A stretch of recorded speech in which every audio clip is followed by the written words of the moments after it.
Tell them run it up. I wake up. Yeah.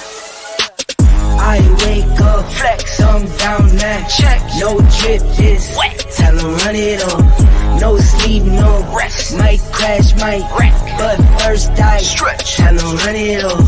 I wake up, flex, thumb down now, check, no drip, just wet. Tell them run it up, no sleep, no rest. Might crash, might wreck, but first I stretch. Tell them run it up. 9 out of 10 roll through my hands, I'm by my lonely. Turned to a savage, now my baby wants to hold me. I love my fans, don't need no friends, I got my homies. Thought I could trust you, I find out you tried to zone me. I'm number one up on that court, I'm Nick McGrady. The first one in, the last one out, can't call me lazy. Put in my hours, send the invoice, send.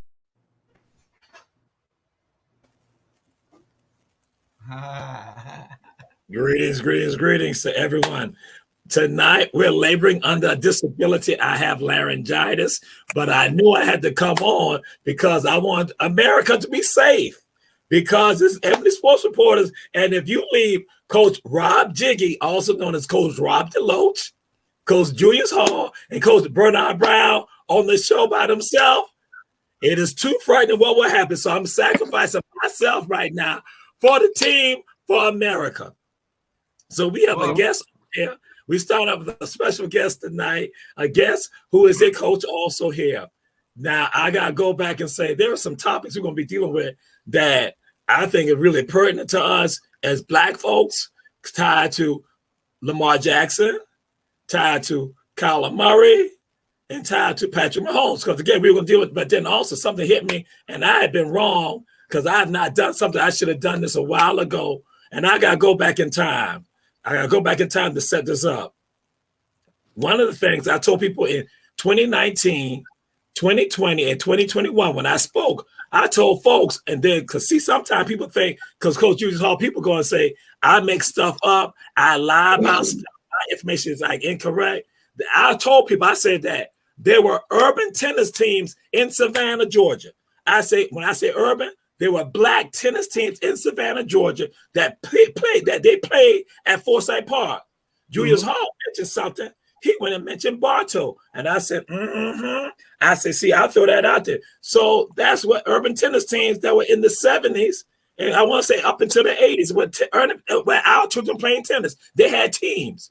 But then also in the 1990s, some of y'all may know Abdul Hafiz Elamine, who was a counselor for Gateway, a clinician at Gateway, Thailand's, and also America Work. Y'all know him. Y'all know his wife, Regina, who has a daycare. He was a coach for a soccer team in Savannah, Chatham County. African-Americans, totally African-Americans. And so Elamine made me understand. So he said, Jamal, this is the way to get some of our kids into college, for them to get scholarships. He said, yes, we got them doing the other sports, but he said, guess what? Our kids are excelling when it comes to this right here. And so sometimes I hear Coach Bernard Brown say that if you put us in certain areas, we're going to take it over. So Elamine did that. Later on, when Elamine now retires from that, we don't have that same impact in Savannah anymore, in Chatham County. But then at Geechee Corner, the Our Museum in Riceboro, Georgia, what happened, it was something called the Coastal Outreach Soccer Team. And now I'm going to say this right here. There's somebody else we're going to get, Coach Sean Williams, who was basically the creator of it down in Brunswick, and Coach Otis Muhammad, who we got here tonight, because I was down at Respect for Life Bookstore. He and his wife have a store, Respect for Life Bookstore in Brunswick, Georgia. I was down there, and I told Brother Otis, I said, oh, my God, I need to kick myself. We needed you on the show. So just to throw it out there to you, that I tell people look at movies and all that stuff. They talk about, oh, look at the Titans and all that stuff like that. They see those movies. I go tell people, I know people that happened in real life who are around me. So here go these Black people. They decide to start a soccer team with Black children, Latino children. And guess what? Do you think people were down with that? No. All the stuff you can imagine that they did to try to stop them, to prevent them from being a part of it, and even giving them recognition, it happened to them.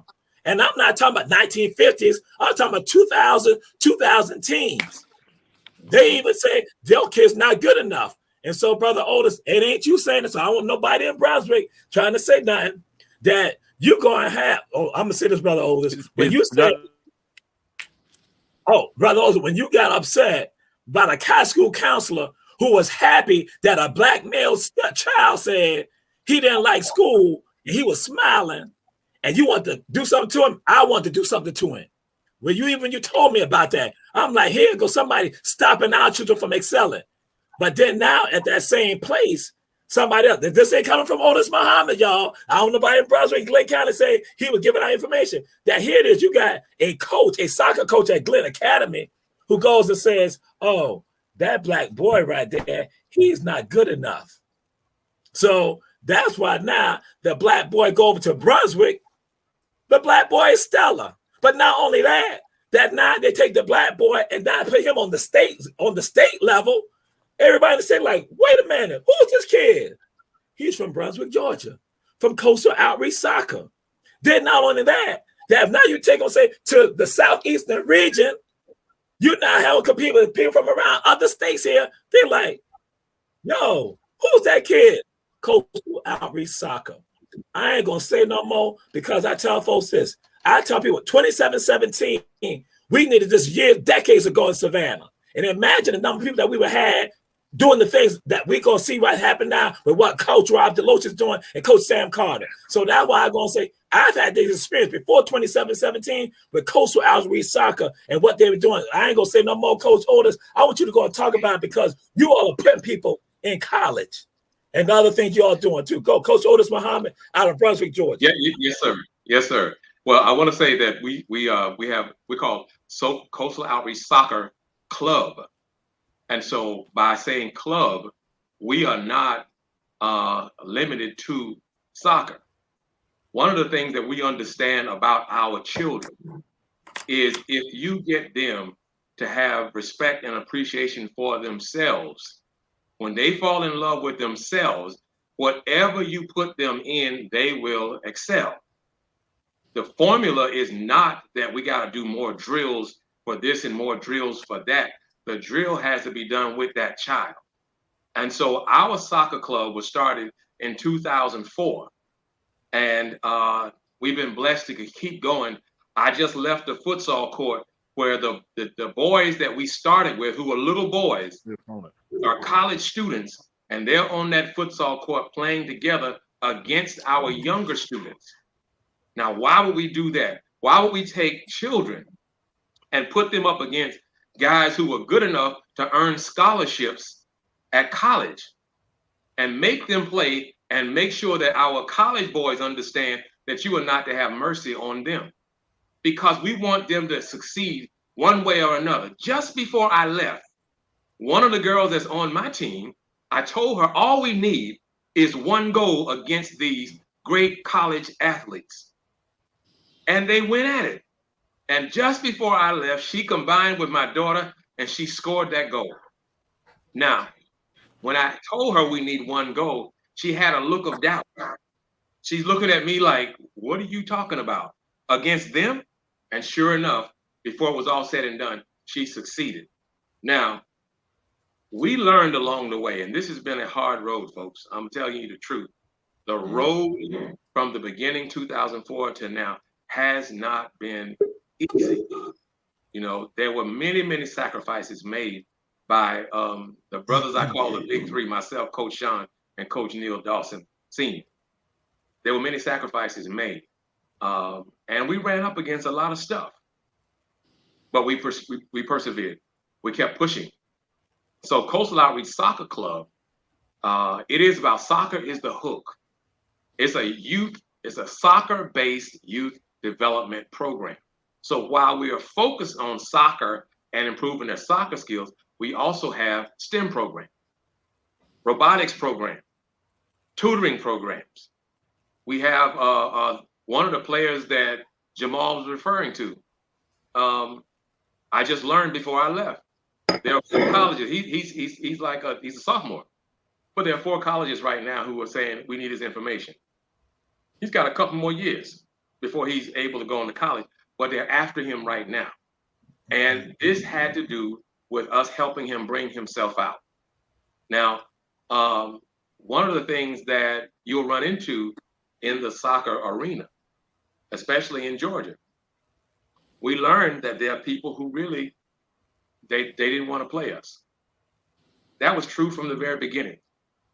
From the very beginning, right here in Glenn County, there's another soccer club.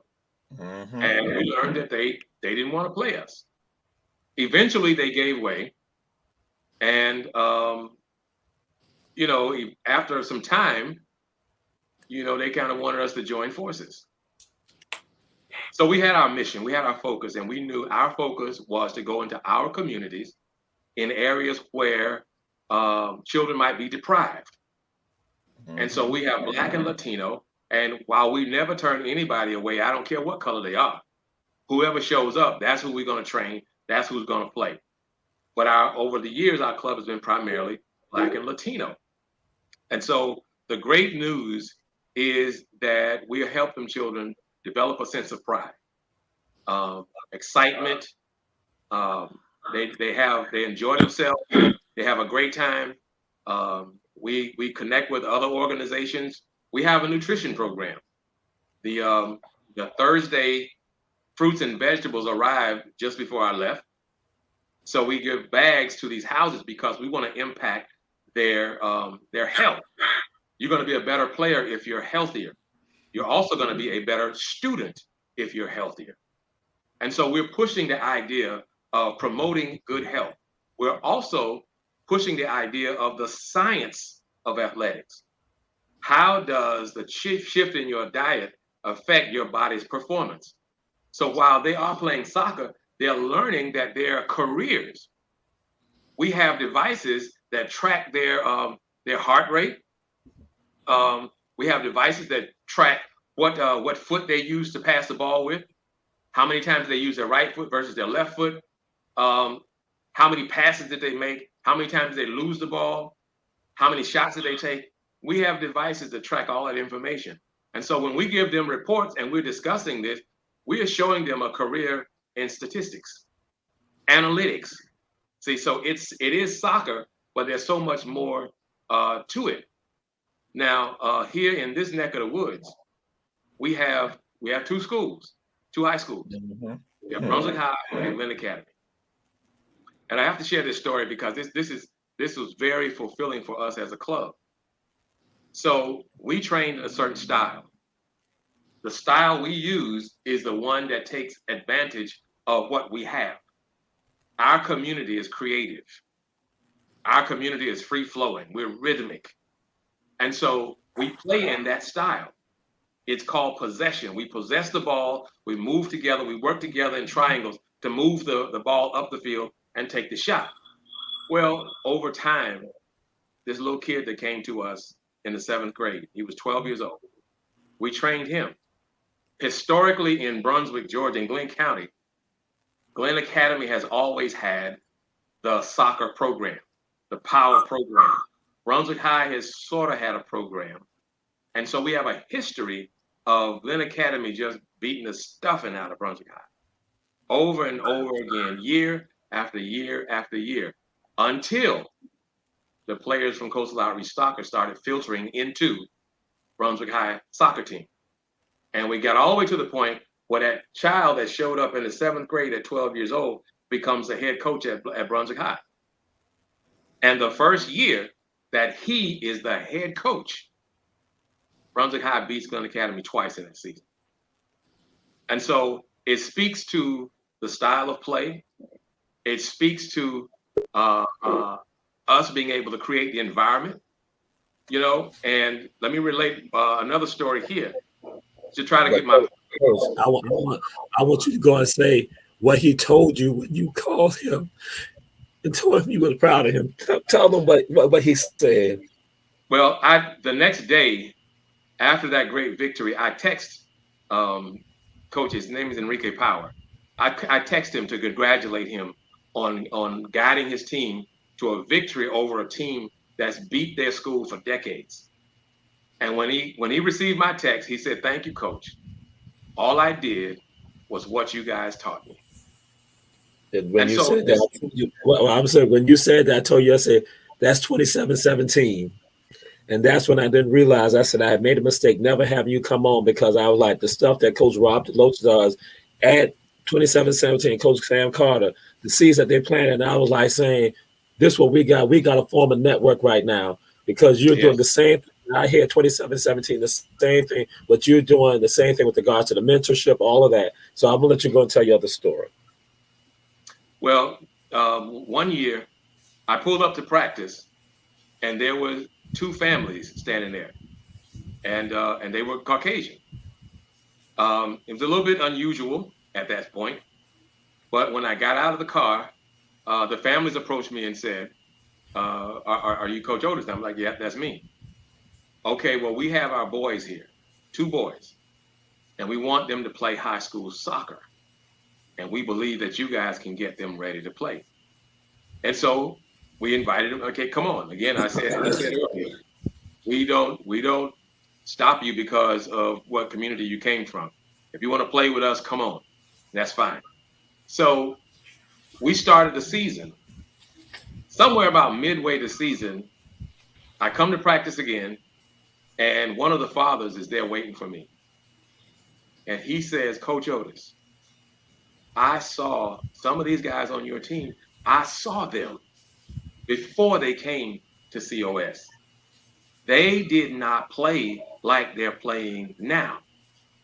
He said, it's something that you guys do, and I don't know what it is, but something that you guys do is turning these guys into real players. Well, I knew what it was. I didn't have time to discuss it with him then. I'm trying to get my practice started. But here's something that Coach Sean Williams introduced to our club a good while ago. And it's called development over individual outcomes. Now, what that means is when the match starts, there's something that our players already know. One thing they know is I'm not the least bit concerned about the score. We're not concerned about winning and losing. We are concerned about their development. How did they play? Did they demonstrate that they understand their position, their responsibilities, and how they're supposed to execute that? Now, by accepting that philosophy, what happens is the pressure to win evaporates. Our players know they can make a horrendous mistake on the field, and nobody's going to chew them out. Nobody's going to make them sit down and never come back in the game. They know that their coaches are going to say, okay, listen, might not have been the best decision.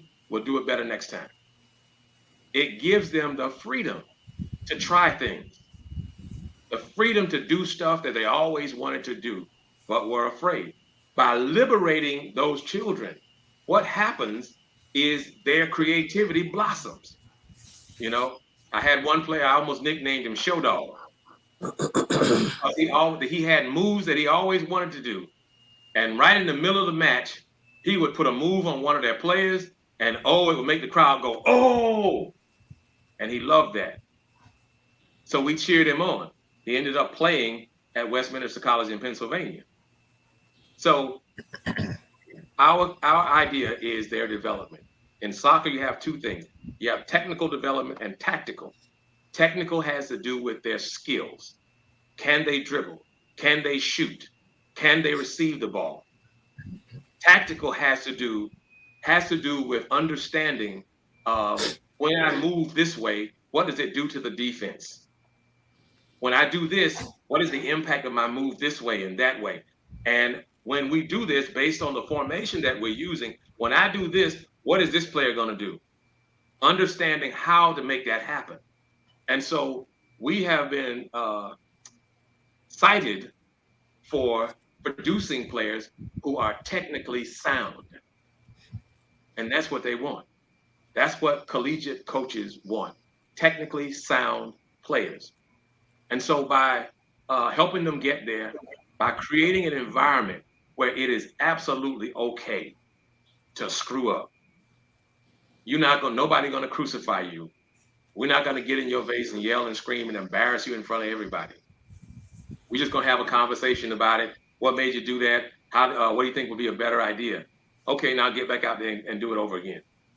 So that's the beauty of the organization that we've been blessed to develop. I'm very much excited about having been a part of it from the beginning.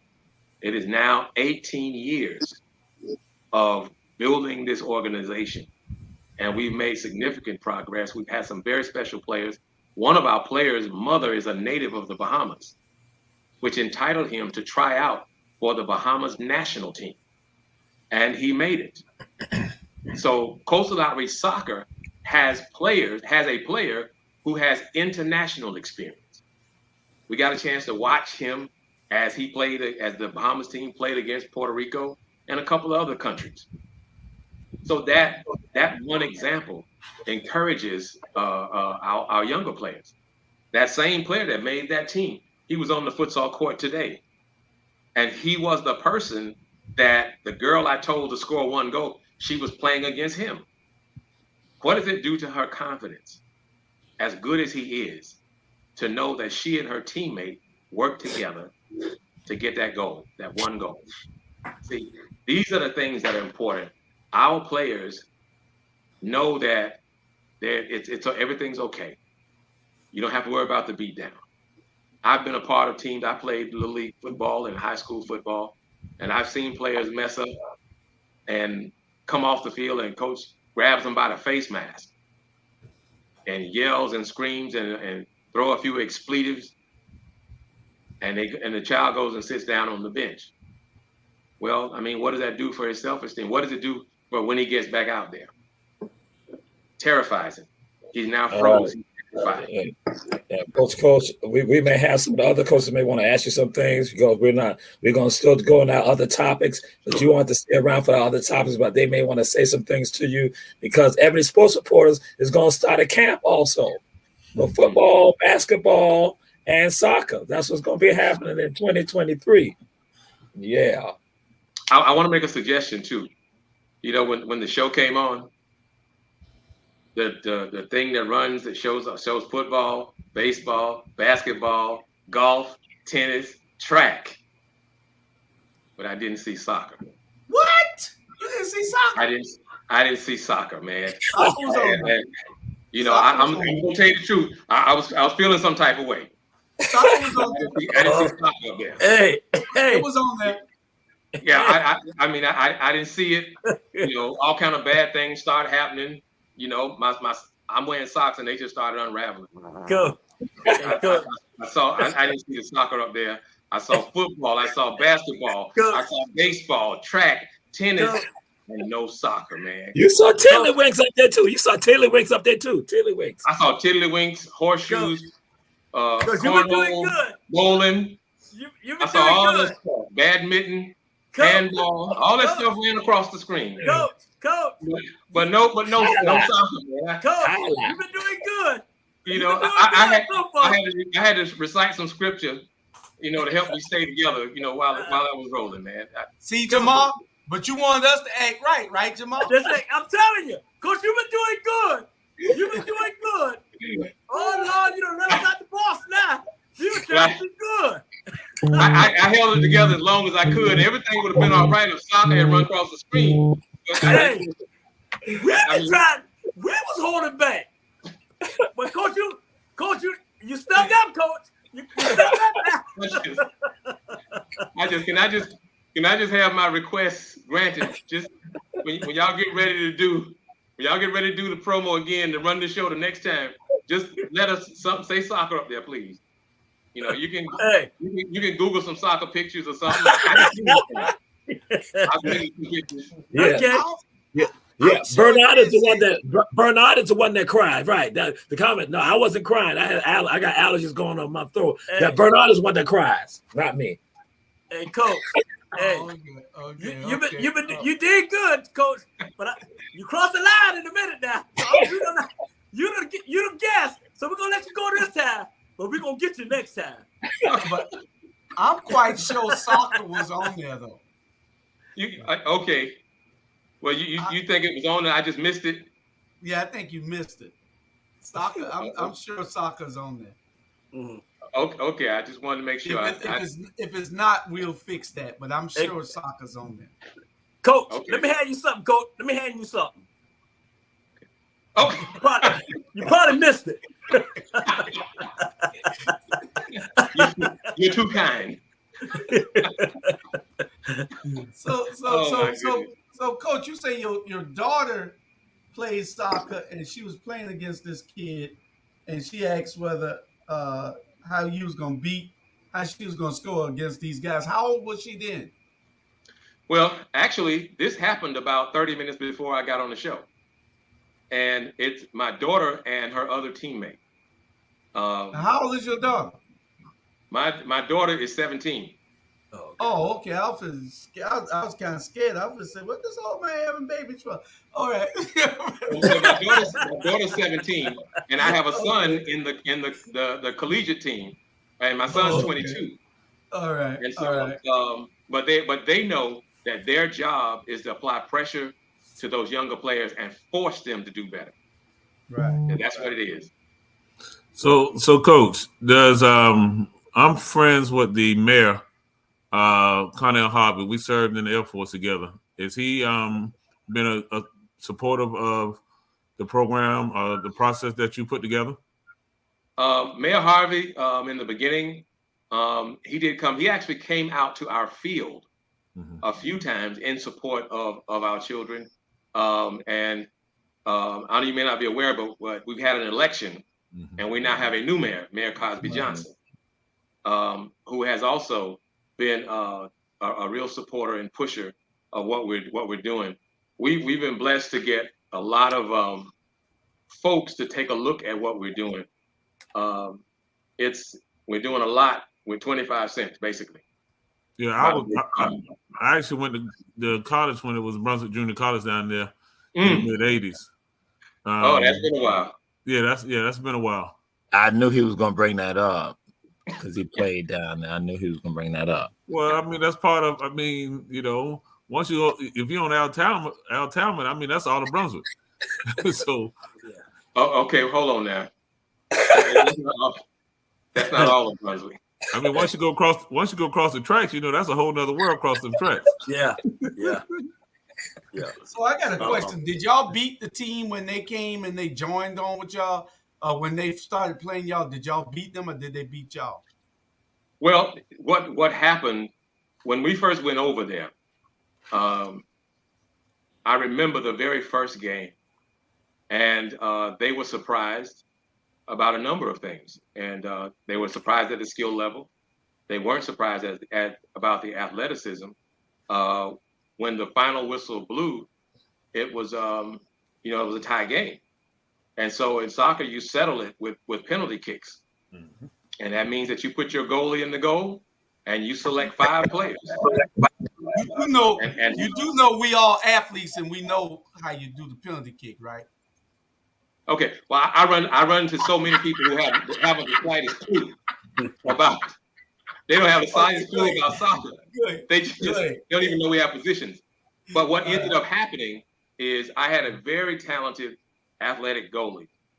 And so every shot they took, he stopped it. And every shot we took, we hit it. And so we won. And this happened on Jekyll Island. So, this is a kind of a moneyed situation here.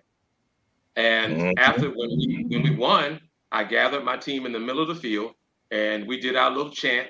I congratulated all of them. And while I was doing that, a parent said, somebody wants to talk to you. I walk over there and it's the father of one of the players on the other team. And to just show you he's standing there in a tweed blazer and a matching tweed cap at a soccer game. And when he comes over, he shakes my hand and says, we've never been beaten by a more dignified team. I understood that. I read between the lines. I know what he was saying. What he was saying was, we didn't expect y'all to act like anything but a wild bunch of crazies. Well, we say those words on our show, so you don't have to hold back. No. Yeah. You can't say the N word. You can't say the N word. You can say Negroes. You can say Negroes, right? Yeah. Well, that actually came to mind, But anyway, so what ends up happening is they start seeing that we have a program. And we were developing. And so the next misconception they had was that the reason we were building this club is so we can train enough players good enough to get on their team. They thought that's what we were doing. No. Their director of coaching came to our director, Sean Williams, and let him know, okay, I've already told my coaches which one of your players to target. So he believed that that's the reason we were doing it. We were trying to develop players that would be good enough to play on their team. No. And so, but that's what we run into. I was playing in Savannah, and a coach from Richmond Hill came over to me, and he says, "Coach, I've identified 3 of your players that I want you to give to me. I want you to listen to this insult. I have identified 3 of your players, and I want you to give them to me to be on my team. It'll be a challenge coming to practice in Richmond Hill from Brunswick, but it will be worth it. I would hate to see their talent wasted." That's what he said to me. Well, it sounds familiar of how our parents have been tricked in these private schools here in Savannah. Well, for football and basketball, where they come in and pluck them at 7th and 8th grade, and then our community thinks that's the best thing since sliced bread. Yes. And then when they use them and leave them out there, then they wonder what happened. Well, you signed up for that. You sold your soul to the devil, thinking that was the best piece of bread for your son or daughter. It's the worst misconception. I mean, you see it in soccer. We see it here in football and basketball. It's a mind game to think that for all of these years, those kids have been successful. Nobody really was involved with them. You've taken their talent. You've nurtured them. You and your team. Now all of a sudden, now they are somebody. Now here come Mr. Gilmore coming in, and then wants to take them to the plantation, and actually think that you're doing them a favor, right, by giving those kids to them. And it's like, no, So I'm very outspoken about that. I went to public school, and I think everybody on here, other than Dr. Jamal, who went to Savannah Christian, can attest to that. That Dr. Jamal, I don't know why you're getting offended. Hey. Everybody on the show knows you went to Savannah Christian. Yeah, exactly. It's not a surprise. He claiming James is only why he in the hood, but when he go up on the downtown, he claiming Savannah Christian. Yeah, we know that. We know that. We know that he got dropped off on a horse in a carriage. Yeah. But it's the same mindset, that our parents get tricked into, oh, come over here, it's better over here. But at 9 times out of 10, those kids don't end up going to college, because like, me and Coach Sam always say, if you can afford to pay $20,000 to go to private school, you already paying for college. So right. they don't need athletics to get their children to college, because they already have the resources financially. Yeah. They just do it just to say, hey, I played with Dr. Jamal, I played with Coach Otis, I played with Coach Bernard and Coach Hall, and we won a state championship. All of a sudden, and they were the last people they were at the bottom of the barrel. Hey. You know? Y'all right. But at the end of the day, man, those family not playing. And I'm gonna be honest, those family not paying. They go into private school, because I coached the last couple years. I coach at the private school.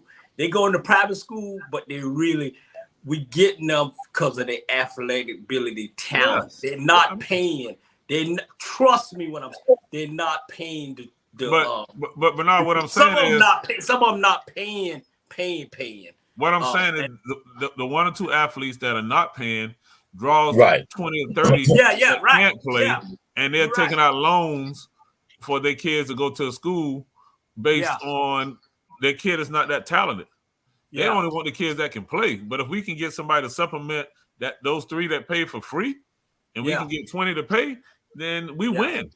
You're right. So somebody got to be the sacrificial lamb. So we got to take those mediocre kids, but we really is paying for those 3 or 4 families that are paying for free. So it ain't. So somebody's paying for it. And it's unfortunately, it's our families that really can't afford that, of getting those kids from one side of town to the other. Yeah. But for some reason, we've allowed, the tricksters to infiltrate our community and then take these kids and then utilize them and use them. And then when like they say, like Master say, when they don't work out, then they don't want them no more. Yeah. We had the same issue in Brunswick. I know a couple of players, one a basketball player, one a quarterback, and he took a private school to the championship, and he was the hero. But when his time was up, that was it. We're not trying to find a school. Yeah. But in fact, academically, you're not even prepared. No. Yeah. But we've gotten out of you what we needed. So thank you very much. Yeah. You had two kids. You had two kids that were recruited from Academy, Frederica Academy, in 2019. Two highly talented players. One is currently, both of them actually went to Auburn at one time, but one is yet transferred, one is still there. In 2019, they were recruited with my son. Very good kids, but Frederica Academy, they were the only two kids at the school, very talented kids. But when you get to college, everybody's talented. Yeah. So they never had the opportunity with the iron sharpens iron. They were good when they got college. It was like, man, who were you playing against? So here in Savannah, and I said this, I hadn't coached Little League since 2015, 2014, somewhere around there. And I told these youth coaches, if you want them to build facilities for our communities, that's abandon our Little League football and go pay to play soccer. Take all of our youth organizations, girls included, and let's go play soccer. Pay the $125 entry fee, and I guarantee you wake up in the morning, they'll have football fields and basketball courts all over the city of Savannah. They'd be in every neighborhood because they really don't want you in there. To your point, Doc, they only want that one or two kids that, for whatever reason, say, "Oh, we got minorities on the team, so we can get some money." And if he or she happens to be good, that's even better. But we want to take little Johnny from the hood and put him on our team just because, so we can say we're not discriminating. All you need is one. That's all. That's all you need. But our coaches were afraid because they weren't thinking outside the box. They was thinking about winning locally. You know what I'm saying? But if you want to make an impact, then you change the narrative. If you want to force county and city commissioners and officers to make change, then you go join them. We take all of our youth, take the whole inner city, and then you go join the county leagues, and you watch how fast things change. They will change in a heartbeat. Well, that's for sure. Coach Bernard Brown. Hold on. Coach Bernard Brown wanted to say something. You said you had two things, Coach Bernard Brown? Yeah, I got two things. The memory of Brunswick. Hey, Coach, first of all, I thank you for a great job. Oh, Lord Jesus. Oh, he's got the memory of Brunswick. Oh, Jesus. Oh, Jesus. Hey, I was thank you. Memories only Wee Willie Wagner down there, hot dog stand. What else is down there? Hey, I want to thank you for the job you're doing, Coach.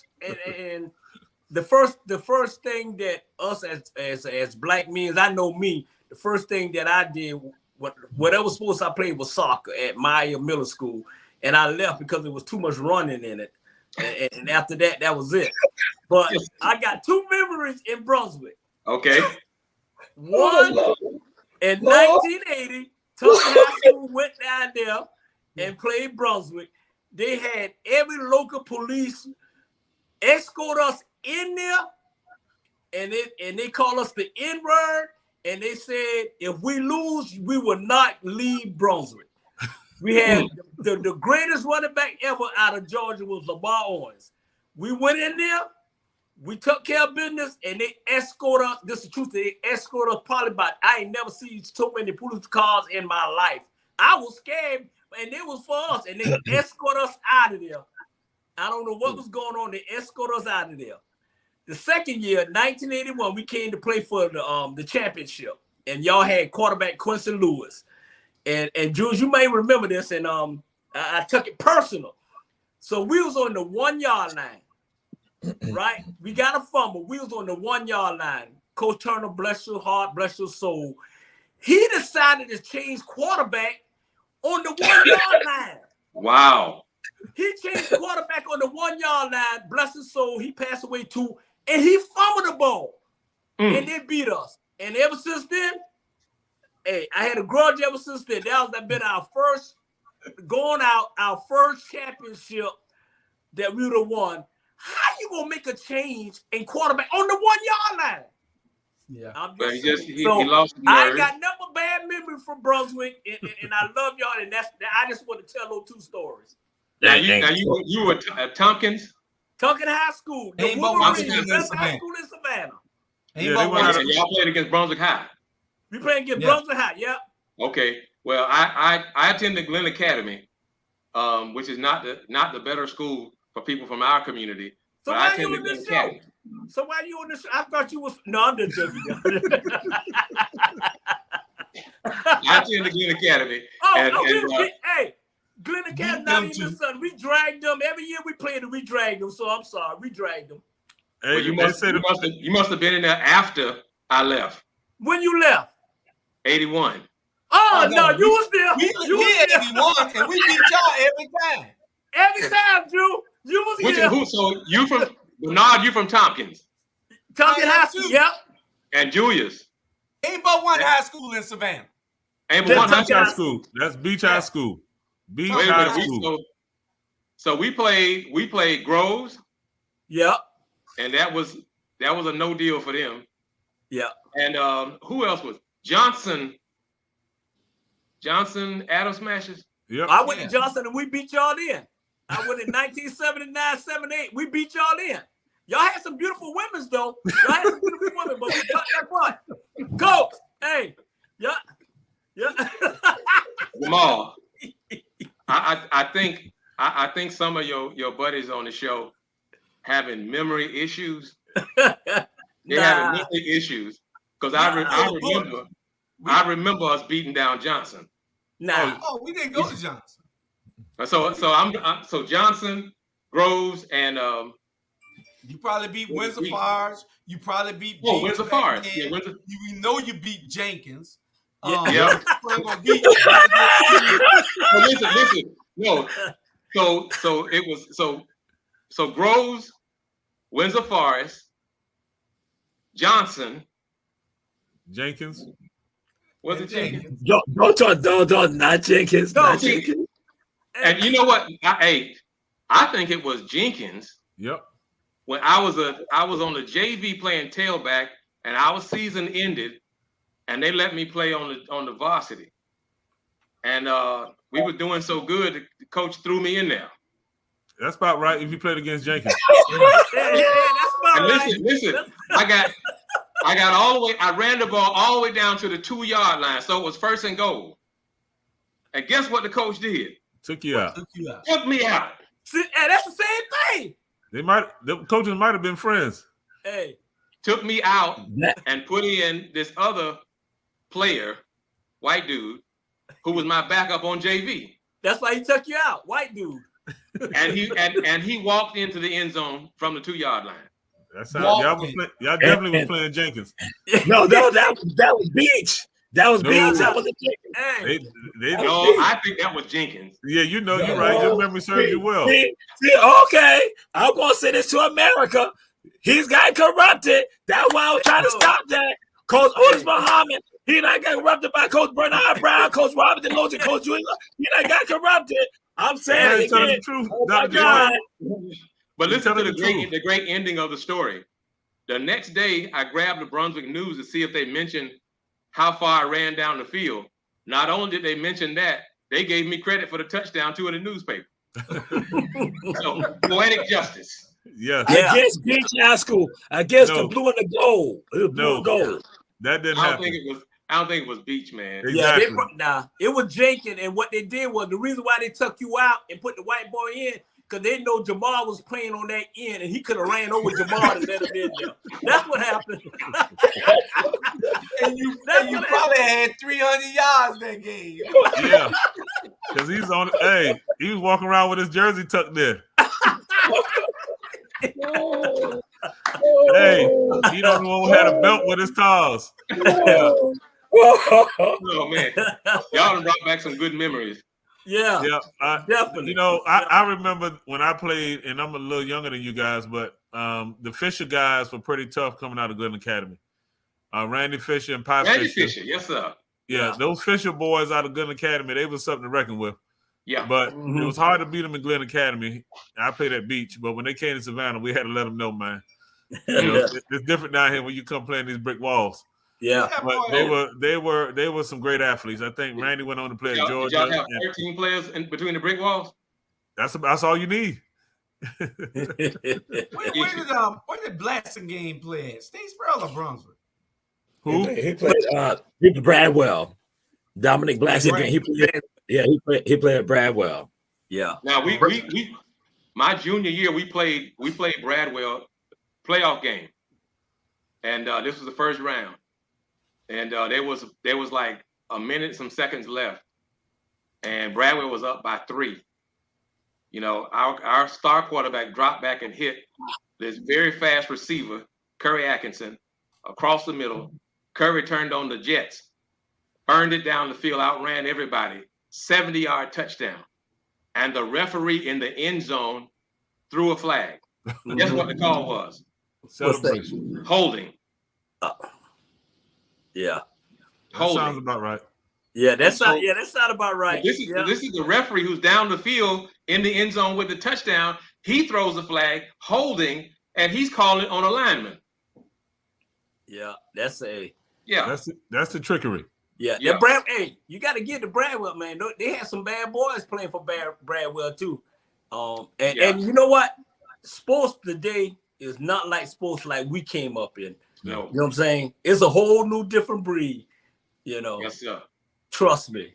So Doc, part of what we try to do here, at least with the gym, is we create a narrative about the shirt I have on, Separation Summer. And it kind of dwells on how do you get better outside of your craft, you know. So most of these kids that we train to play football, so whatever the work they did in the summer, it's going to show next month here, August, you know, throughout the season. Yeah. But also we want to push them on, you know, not only work on your skills, but are you doing any reading for the summer? Are you working on, you know, getting better? Are you better in your community? Are you working better in your home? And we push kids the campaign, and it kind of took on. I have 2 kids that are playing college ball, one at Florida State and one at VCU. And they took on the same attitude of Separation Summer. And they posted on their websites, and they need to be getting paid for it.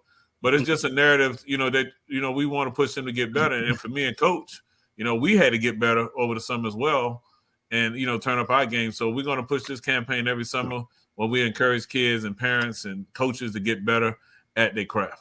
Yeah, yeah. I want to throw a question at 1980, Jenkins 42, Glen Academy 19. Yeah. Oh, we ain't say y'all lost. We just said you came in the game. Glen Academy, everybody used to drag. I'm gonna be honest with you, Coach, and you're a good little fella. But everybody used to put Glen Academy on their schedule, on their homecoming schedule, because they know we was gonna win that game. We got you know how you used to put the homecoming team. Glen Academy is one of them. Yeah. Coach Bernard, what year did you graduate? In 1981. 1981. See, so I graduated in 81. Yeah. So I think there's some issues with your memory. Ain't no issues. Y'all was a homecoming. Y'all was a homecoming team. There's a homecoming. Hey, Bernard, there's the homecoming queens. Yeah. Oh boy. So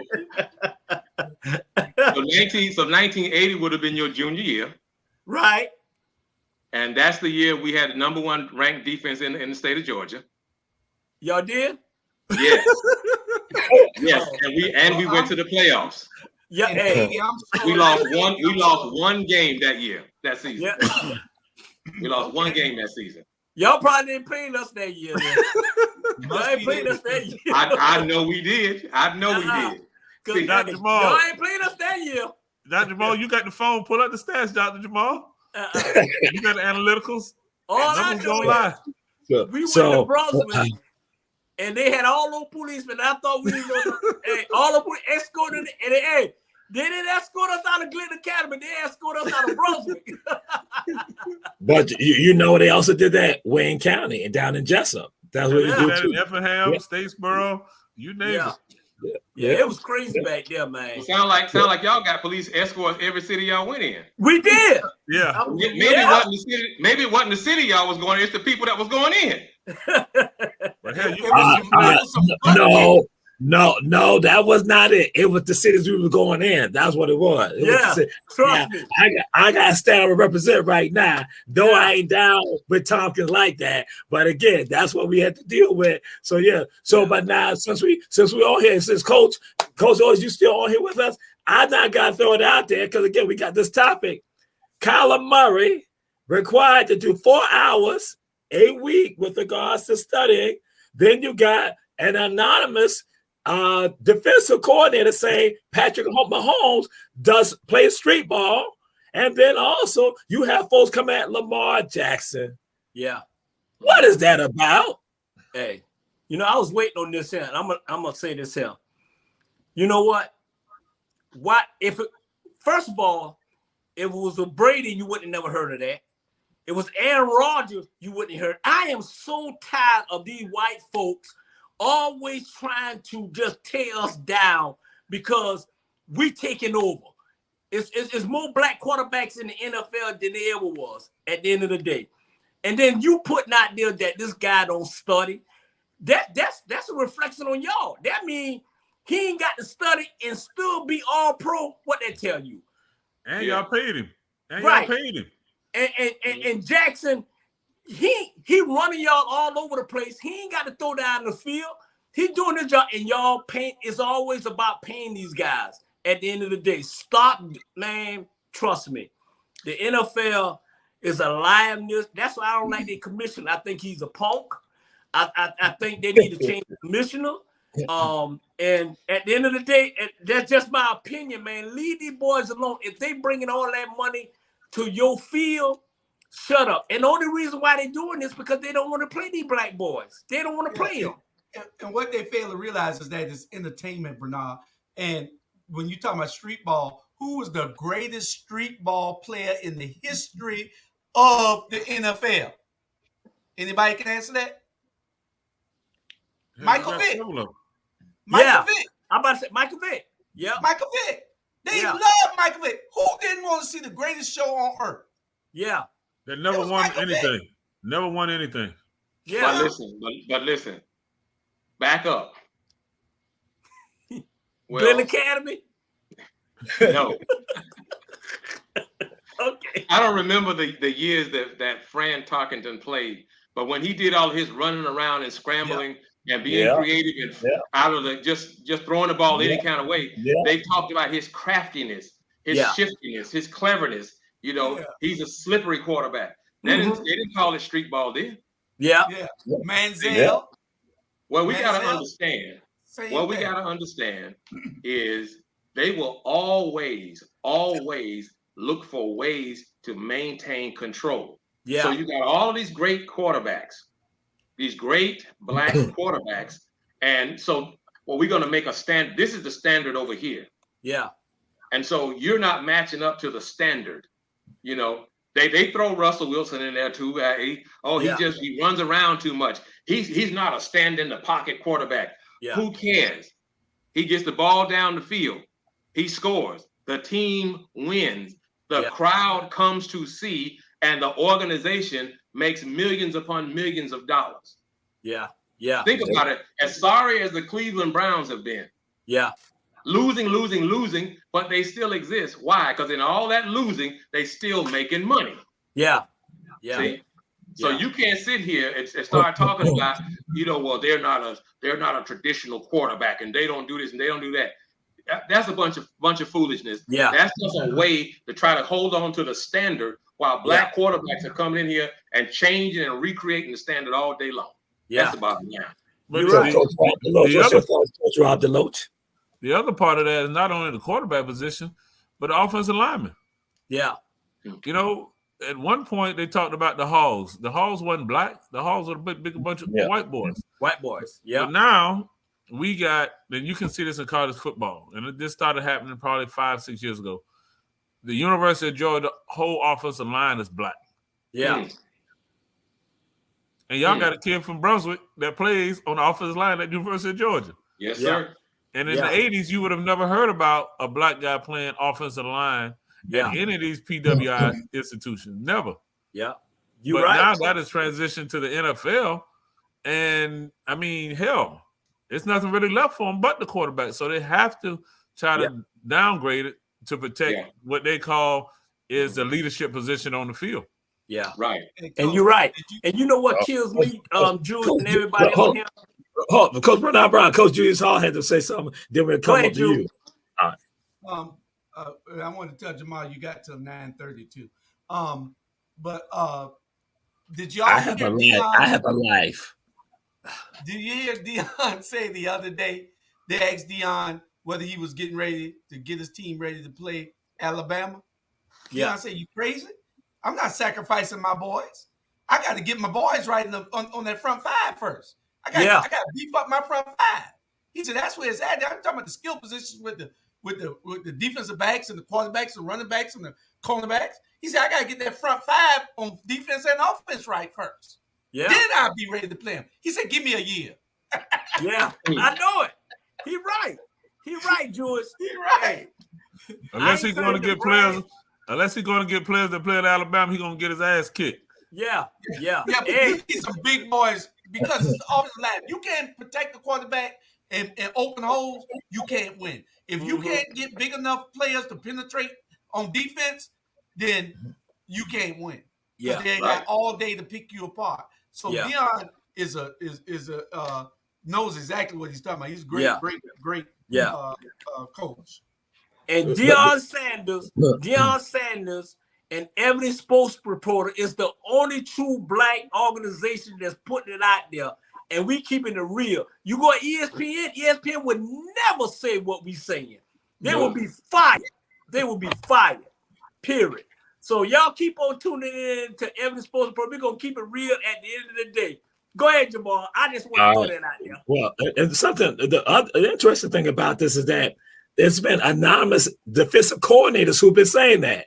It's not been offensive coordinators saying that. That's the thing. And I'm like, why do y'all entertain a defensive coordinator? They're the ones that's supposed to control Patrick, Kyler, and Lamar, and Mike, and all of them. So if it ain't no OC saying that, then why we even listen to that madness? But just throwing it out there. But it's the defensive coordinator saying that. You can't handle them. That's what it is. So you better step up your game. Well, part of that is their job is in jeopardy too, because the brothers are taking over the defensive side of the ball because they understand athleticism. Yeah. On what's required at that level. Yeah. You know, that Jack Del Rio and all those what they call them reconditioned coaches, man, they're a thing of the past. So these young brothers that are coming in the game that has very high knowledge. Once they get in, once we get in the door, it's over. Oh, that's it. That's it. So that's why you see the same white coaches just keep getting recycled and recycled and recycled. They're trying to hold on to them. Yeah. At the end of the day, and what it is, and people, I'm telling you right now, is we as a black community just can come together and start tearing each other apart. Man, you know how bad we'll be if it wasn't for all those black brothers that Coach was talking about that's lined up at the University of Georgia. That white man would have never got no 10-year contract. Never. And that's why these kids need to be getting paid. Yes. Yes. Yeah. I agree. Yeah. I mean, you think about this. I'll never forget Herschel Walker, before he left and went to the USFL, the University of Georgia installed 12,000 new seats in their stadium. 12,000 new seats. You think about, I don't know what tickets cost back then, but 12,000, if it's just $10, that's an additional $120,000 every game. And he left and went to USFL.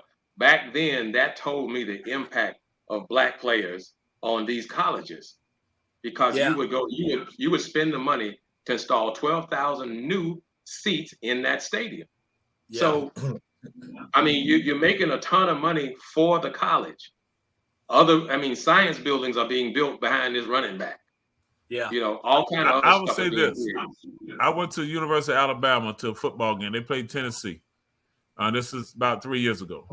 And Nick Saban, the great Nick Saban, when they were getting ready to run out the tunnel, they came out on DMX. That told me all I need to know. Yes, sir. Right there. Nick Saban ran out on DMX. DMX. Yeah. Hey. And they had that light show going on, and that crowd, them white folks, they had a clue about what they was listening to. But I said, man, Nick Saban running out on DMX. It's all about the show. Hey, and they had to tell Nick who he running out on. Yeah. Well, I mean, the reality is that it is all about a show. That's actually what it's all about. I mean, in every professional sport, because you want people to pay money to come see. Yeah. Must see TV. That's real. And that's the segue to this topic right here. Now, I sent to y'all a later link with regards to, we discussed this, Charles Barkley and Liv, and people being concerned about Barkley not going over. What's your thoughts with regards to that, Coach Rob DeLoach, Liv and Charles Barkley, and his perspective about some of this right here? Man, listen. These folks been sold they sold for the almighty dollar. The OJ said it way back in the days. And to be honest, I mean, this is America. Everybody's trying to, everybody buying them lottery tickets and not winning, and keep growing and growing and growing. Everybody's chasing the dollar. You know, old man Mr. Pendergraft always told me, man, don't chase the dollar, let the dollar chase you. Yeah. And that means know your worth. You know what I mean? Mm-hmm. You got to know your worth. You got to be able to put a dollar to what you think that you're valuable to, because they're going to put their dollar on it, and that's why we come to negotiate. No, I'm not going to do that. But I mean, you know, the Saudi Arabians, I mean, they got money. They got money to throw away. Yeah. And unfortunately, the white boys don't give a damn. They ain't dedicated to nobody but the dollar. You know, always been for sale. Yeah. I mean, that's what it is. But you don't see Shaq and all Kenny and them talking about that foolishness. Yeah. But, you know, Barkley, you know, he straddles the fence. That's just what he does. He's going to give a little money to HBCU, but then he's going to go back. You know, he got an ugly white wife. So with me, what you expect? Yeah, is she ugly? Hardcore truth. Ugly. Yeah, we keep it 100. So the opinion of Coach Rob DeLoach is the opinion of Coach Rob DeLoach. It is not the opinion of Ebony Sports Reporters. That's the caveat. But we concur. Coach Julius. Again, the concurrence by them is also not the appearance of the statement of and the views of Ebony Sports Reporter. Coach Julius Hall, what's your thoughts on the topic? I think, Charles, there is no loyalty to these people who paying you this money. When they get ready to get rid of you, you're through. Take the money, Charles. He's not obligated to do anything at TNT. Yeah. Take the money, go in and make your money. They want to pay you $200 million and you got to think about it. What is there to even think about? What is there to think about? $200 million to talk about golf. Golf. Yeah. Really? Really? So we are frightened now. We now come to Coach Bernard Brown. We are frightened as about what's about to come out of his mouth right now. That's the caveat to all of America. Hey. Based on a true story. Lord Jesus. Hey, man, come on. They talking about paying his man, what, like you said, $275 million. They don't want Shaq. They don't want Kenny. They want Barkley. Barkley always been that way. Barkley always is nobody control Barkley. That's just the way he is. Why I want to bring Shaq over here and he can't even spell golf? You know what I'm saying? Come on. I want to bring somebody to go make that money. And you know what the purse is next year? They got one purse, y'all. And I'm gonna try to clean my game up. $405 million. Their first event in 2023. Shit, man, I'm going. And last place, that means you getting close to $1 million. Man, I'll Birdie, I'll Bogey, and everything. Bernard, they want Charles Barkley because they're going to pay Charles Barkley $275 million to be accommodator for what, 10 years or something it was? Yeah. I don't know how many years it was. But they know that over the course of the time, Charles is going to gamble it back to them on the golf course and lose. Come on, Drew. Why you want to do that, man? Drew, you a boy. You had to throw Barney out like that. You had to do that. Hey, and you know what? Charles going to call Jordan, and then he going to call Tiger, and all of them going to be in Las Vegas and give it away. No, Tiger done sold out. Tiger hey, long as they don't invite Deshaun Watson. I know. You got to invite him so they can massage him. Yeah, Pete Rose might be there too. Coach Otis Muhammad, what's your perspective on this topic? Charles and Liv. Well, listen, we all grown folks, and as grown folks, we have the right to make the decisions that we feel are in the best interest of ourselves and what we're doing and what we want to do and what we don't want to do. Now, having said that, some people make choices that make me really don't even want to be in the next room with him. Charles Barkley is in that group. I don't like that dude. Come on, I don't like Charles Barkley. Go on and get your $275 million, and then, if they want you to, put on a tutu and a clown hat. Whatever it is that you want to do that you think is okay for you to do to get a pile of money, go ahead and do that. You just never be on my guest list to go anywhere or be anywhere. You ain't going to be in a room with me nowhere. I don't like that dude. Well, why you don't like him? Why you don't like him? He's in my judgment. In my judgment now.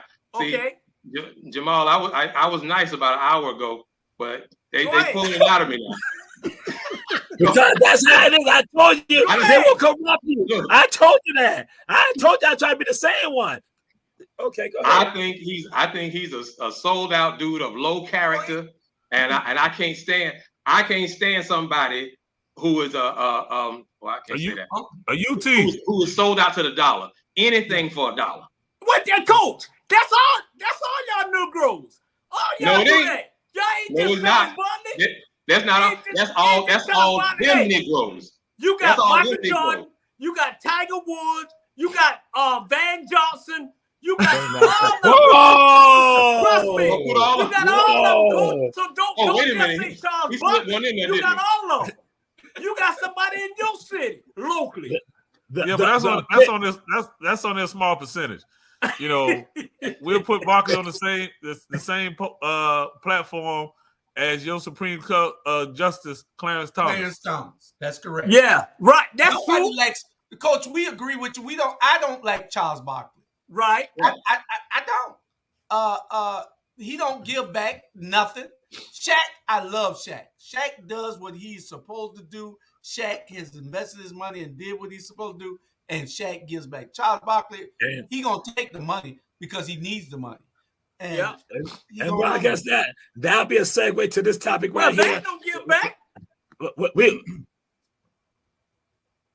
Mute Coach Bernard Brown, mute him. We have the power to mute people on this show, Coach Otis. We are able to mute people. Mute Bernard Brown. Mute him. Mute him.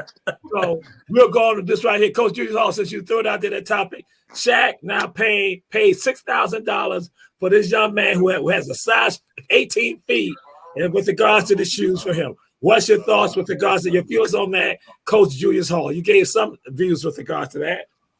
Well, Shaq paid $6,000 for those shoes. He brought the boy 10 pair of shoes, and he said he's going to buy his outfit. He's going to buy him a suit so he can go back to school in. Shaq hears stories, and he does the same thing that Tyler Perry does. Tyler Perry pays for more stuff than anybody ever know because he does a lot of it anonymously, but his PR people lets it out. And these other celebrities need to do the same thing. It just shouldn't be Charles and Tyler Perry and Shaq. I mean, shouldn't be just Shaq and Tyler Perry. You got people making millions and billions of dollars. LeBron gives a whole lot of it. Yeah. Well, I'm going to Coach Otis Muhammad, what's your thought? What's your thoughts with regard to the Shaq?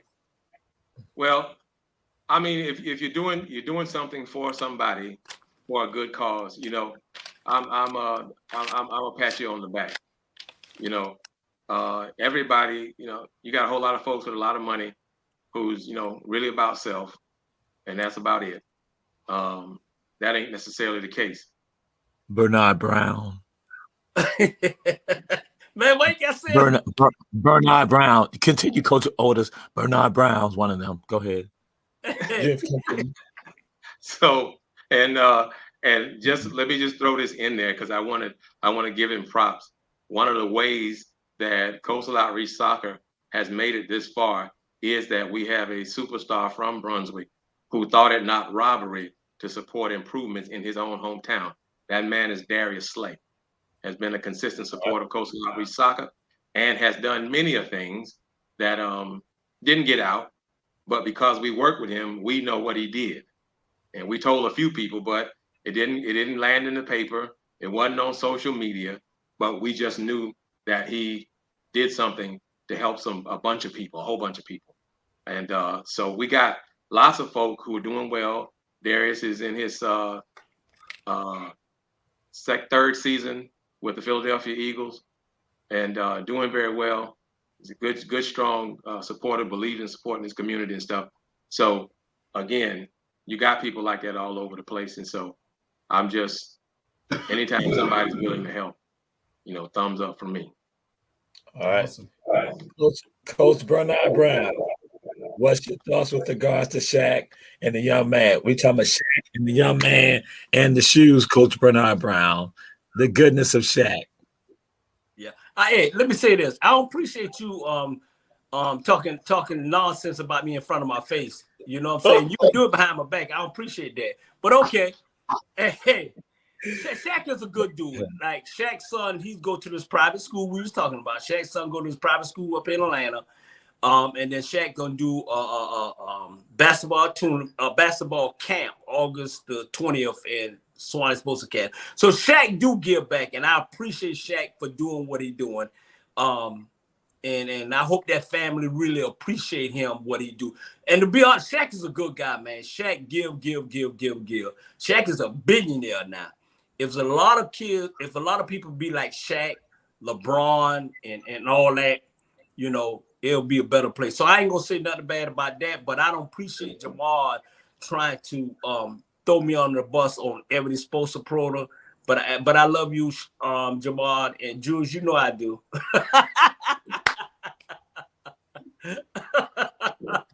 Yeah, yeah, okay, yeah. I'm not gonna say anything about what happened on Saturday night. That's another show. I will not bring it up on Ebony. I will not bring it up on Ebony Sports Report. I will not bring it up. Jamal, first of all, you trying to get away from going on the show on Saturday or America After Dark. You talking about your throat hurt. Then you gonna probably text me and say, "Oh, it done got worse." I can't. Man, show up. Don't even try to punk out like that. I'm gonna be there. I'm just talking about last week. I'm talking about last week. I ain't bringing that up tonight on Ebony Sports Reporters. I ain't gonna bring that up. I'm talking about last week. I'm talking about right now. So we now move on to Coach Rob DeLoach. Coach Rob DeLoach, what's your thoughts with regard to Shaq spending $6,000 on a young man, size 18 feet, for shoes, 10 pair of shoes, and also doing some other gifts for the young man? What's your thoughts with regard to that? Well, Shaq traditionally has done that. I mean, he's taken the kid to Freeman's and bought him, you know, shoes out of Freeman's. He's been doing that for years. I'm glad that he spent his money on some quality shoes instead of buying them kids them damn Shaqs out of Walmart. Ooh, so vicious.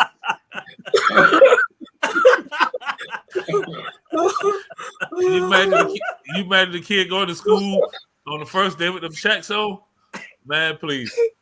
So I ain't gonna never knock Shaq because he always trying to do the right thing. As long as he's not trying to supply those kids with a year supply of them Shaq diesels. Hey, he sent to school with the pizza. What is a Papa John? He sent him to the Yeah, but if you put them Shaqs on, you're gonna need $6,000 worth of recovery. For your damn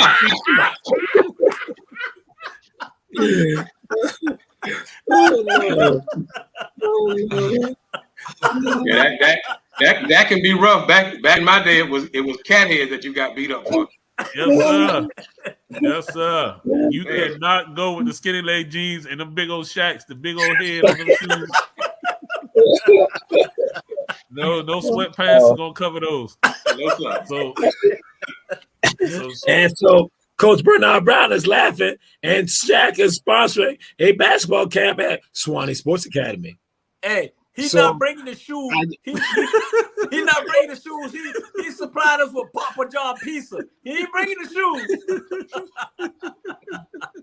I wouldn't allow him to bring those shoes. So now we move on to this topic right here. And again, I'm trying to think who will be more responsible, but we do a rotation, and I'm scared about this rotation because where I should go, I really don't want to go first, but I'm going to do this. How should Jaylen Brown feel right now with the Boston Celtics? How should Jaylen feel? And what's the thought of Kevin now being with Boston? Coach Bernard Brown, who I'm scared to go to, how should Jaylen Brown feel with regard to the possible rumors that were out there, a trade for Jaylen Brown, and with regards to Kevin Durant? Hey, go ahead.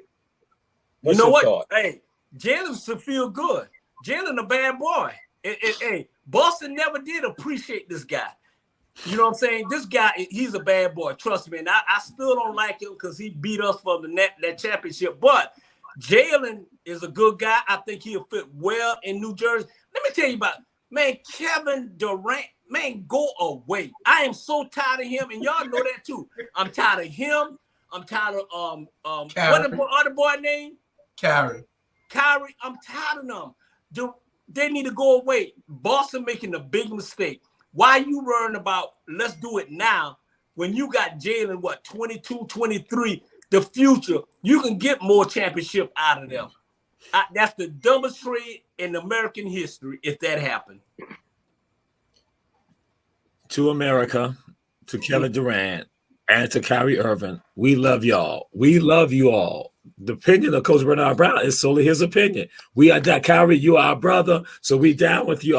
But then Kevin Durant, you know you out of DC, so you know we down. So Coach Julius Hart, what's your thoughts with regard to this? I concur with what Bernard said. Kevin Durant, I like him, but I don't think Coach need to let Kevin Durant. I heard his girl like a thug, and Kevin Durant with that nappy head looked like a thug. So I don't think he need to let him nowhere near his wife. What his wife's name is? Oh. No, you didn't, Drew. No, you didn't go there.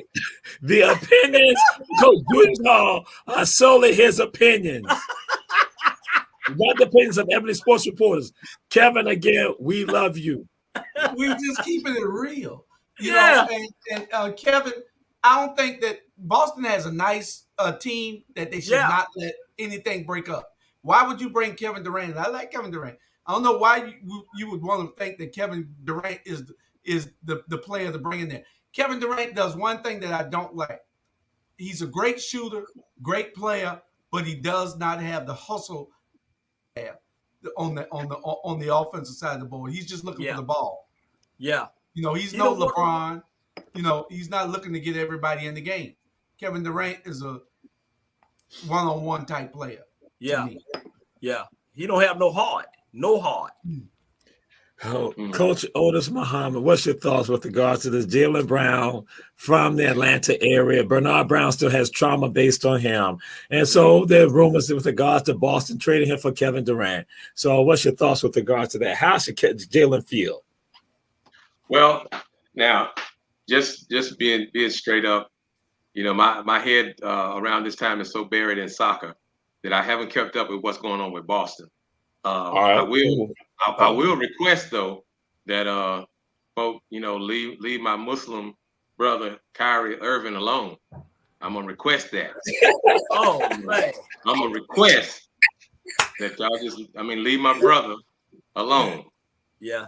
That's all I'm saying. That's all I'm saying, Dr. Jamal. I'm just gonna say that. Case closed. You know. That sounds like a good academy. That sound like a Glen Academy answer. That sound like a little touchy. Get a little touchy. That's why y'all ain't won now. Get a little touchy.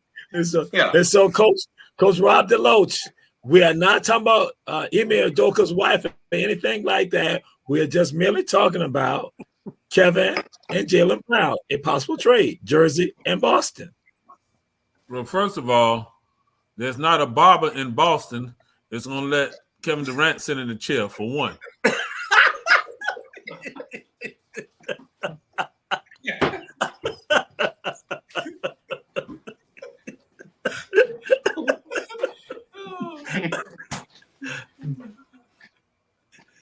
That was vicious. But I'm just telling the truth. Because as cold as it get in Boston, them things going to fall off like raisins. Oh, boy. See, we say what they won't say, Coach Muhammad. We say what they won't say. That's it. Well, you're right about it. I can vouch for that. Y'all say stuff that people just ain't gonna say. Can you imagine sitting in that barber chair and the barber got on a face shield from all of them naps on his damn face from Kevin Durant? That trade ain't going down. Oh, Lord. On the healthcare alone, that trade is not going down. We're not even talking about the talent. Yeah. I think that's the last picture I saw of Kevin Durant, and I noticed that hair. You know, I mean, yeah. Oh my God. There's a bunch of Italians up there in Boston, and they're not about to cut that Negro hair up there. No. we might need to be watching ourselves for Will Smith because he must have got alopecia too. Oh, Lord. But on a serious note, I would not trade Jaylen Brown for Kevin Durant. Nah. At this stage of Kevin Durant's career. Jaylen Brown is an all-star. He actually was a better player in the playoffs, more so than the light-skinned dude. Jason Tatum.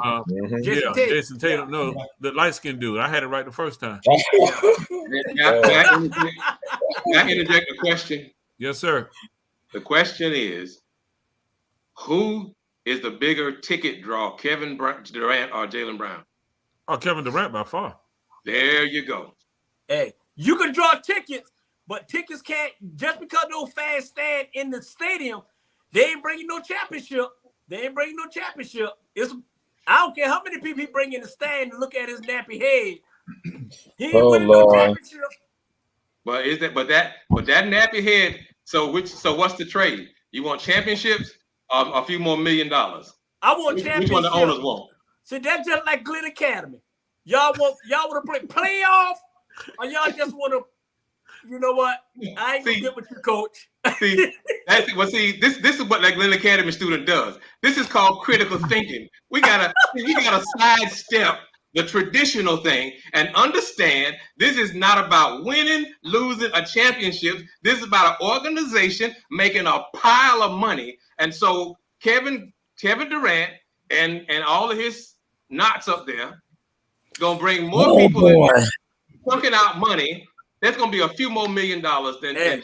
Jaylen gonna go somewhere and still do good. Hey, coach, you don't know the history of Boston. Kevin, we love you, Kevin. Kevin, we love you. We love you, Kevin. We love you on Ebony Sports Reporters. Kevin, we love you. We love you, brother. We love you, Kevin. We love you. Man, that jersey ain't worth the damn money the paper was printed on. I know it. Steph, the number one selling jersey. Steph. All right, Jamal, you got 3 minutes.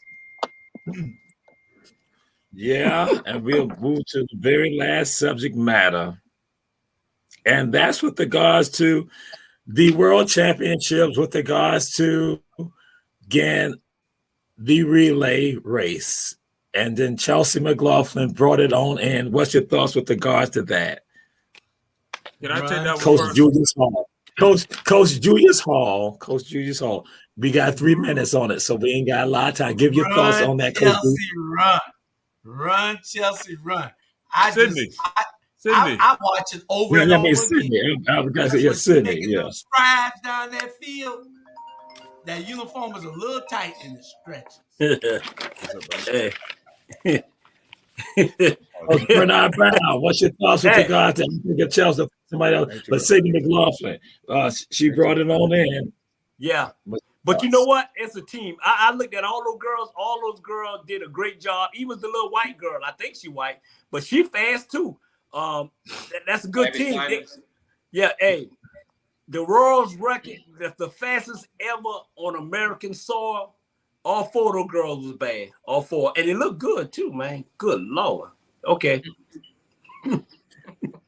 Coach Rod DeLoach. I'll just say this. I had an opportunity to see Sydney run as a youth. And she was on a 4x1 team. And they went dead last at A&T. And Sydney went and got every last one of those girls and brought it home and still won by 60 meters. Mm-hmm. So I knew then, I saw her as a freshman in high school. She was the best athlete as a freshman for 4 years of competing as a youth. Yeah. And that's saying a lot. Yeah. She was the best athlete. That's Christian Coleman, all of those guys. Cindy McLaughlin was the best athlete, male and female, way before the world saw her on stage. Most people in the track world knew that Cindy was going to be special because she actually has a brother that ran at University of Michigan.